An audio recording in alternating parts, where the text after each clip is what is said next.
Lesson 14 instructions. किसी को निर्देश देना सीखिए। सिट डाउन यानी कि बैठ जाइए।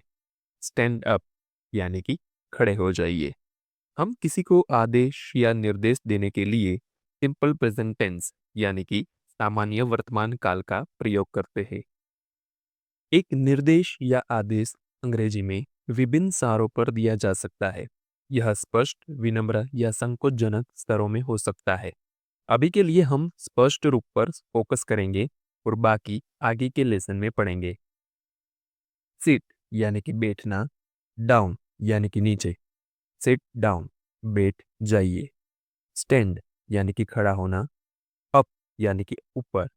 स्टैंड अप, खड़े हो जाइए।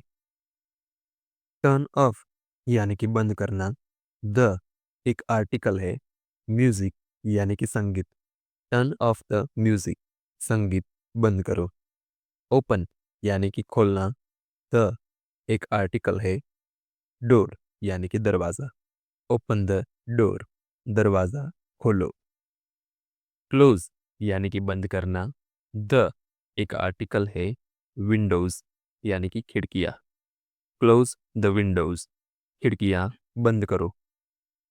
ओपन यानी कि खोलना। योर यानी कि आपका या आपकी। माउथ यानी कि मुंह। ओपन योर माउथ, आपका मुंह खोलिए।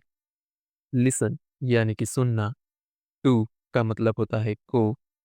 द एक आर्टिकल है। म्यूजिक यानी कि संगीत। लिसन टू द म्यूजिक, संगीत को सुनिए। लिसन एंड हियर में क्या डिफरेंस है, चलिए जानते हैं। हम लिसन तब प्रयोग करते हैं जब हम ध्यान लगाकर अपनी इच्छा से या प्रयास करके किसी चीज को सुनते हैं।